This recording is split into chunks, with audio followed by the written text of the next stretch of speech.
ఏపీలో సిచ్యువేషన్ ఏ విధంగా ఉందో చూద్దాము. రైట్, సాయి శంకర్, ఏపీలో కూడా ఈ రోజుతోనే ఎన్నికల నామినేషన్ ప్రక్రియ ముగియనుంది. ఇప్పటి వరకు ఎన్ని నామినేషన్లు దాఖలయ్యాయి?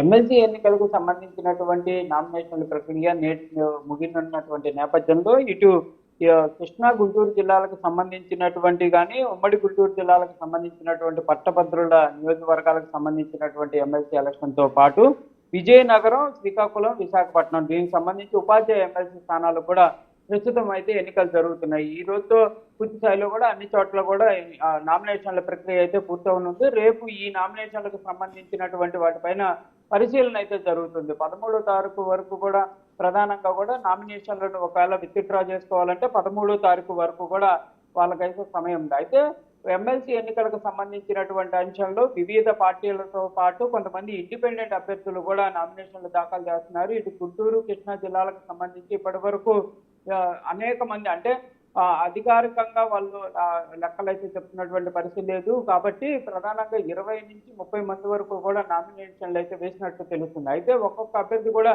2-3 నామినేషన్లు వేసేటటువంటి అవకాశాలు ఉంటాయి. ఎందుకంటే ఒకటి డమ్మీ నామినేషన్ కూడా వేసేటటువంటి అవకాశాలు ఉంటాయి. ఎందుకంటే ఒకవేళ కనుక అభ్యర్థికి సంబంధించి ఎలాంటి ఇబ్బందులు నామినేషన్లో వస్తే కనుక డమ్మీ క్యాండిడేట్ ఎవరైతే ఉంటారో వారిది పరిశీలనలోకి వచ్చేటటువంటి అవకాశం ఉంటుంది. కాబట్టి కొన్ని చోట్ల డమ్మీలను కూడా వేయిస్తున్నటువంటి పరిస్థితి ఉంది. అయితే ఏపీలో జరుగుతున్నటువంటి ఈ ఎమ్మెల్సీ ఎలక్షన్లకు మాత్రం పూర్తి స్థాయిలో వైఎస్ఆర్సీపీ పార్టీ అయితే దూరంగా ఉన్నటువంటి పరిస్థితి అయితే క్లియర్ గా ఉంది. ఎందుకంటే వాళ్ళు ముందుగానే దీనికి సంబంధించినటువంటి దానిపైన ఒక ప్రకటనను విడుదల చేశారు. ఎమ్మెల్సీ ఎన్నికల్లో వైఎస్ఆర్సీపీ పార్టీ పోటీ చేయట్లేదు అనే విధంగా చెప్తున్నారు. అయితే ఇక్కడ క్లియర్ గా ఒక అంశం మాత్రం రాజకీయ వర్గాల్లో ఒక చర్చ నడుస్తుంది. వైఎస్ఆర్సీపీ పార్టీ డైరెక్ట్ గా పోటీల్లో లేకపోయినప్పటికీ ఎవరైతే పీడీఎఫ్ తరఫు పోటీ చేస్తున్నటువంటి అభ్యర్థులు ఎవరైతే ఉన్నారో వాళ్ళకి మద్దతుగా ఉండేటటువంటి అవకాశాలు ఉన్నట్టు కూడా కొంత రాజకీయంగా చర్చ జరుగుతున్నటువంటి పరిస్థితి ఉంది. అయితే దీనిని ఎక్కడా కూడా వైఎస్ఆర్సీపీ పార్టీ తాము మద్దతు ఇస్తున్నామనే విధంగా అధికారికంగా ప్రకటించకపోయినప్పటికీ కూడా కంపల్సరీగా పీడీఎఫ్ పార్టీలకు సంబంధించి ఎవరైతే అభ్యర్థులు ఉన్నారో వారికి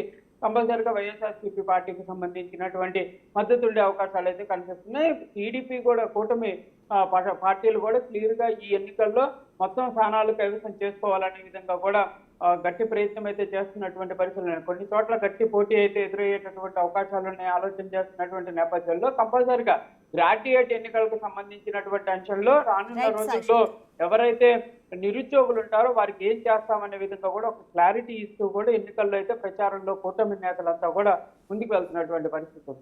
థ్యాంక్ యూ సాయి శంకర్.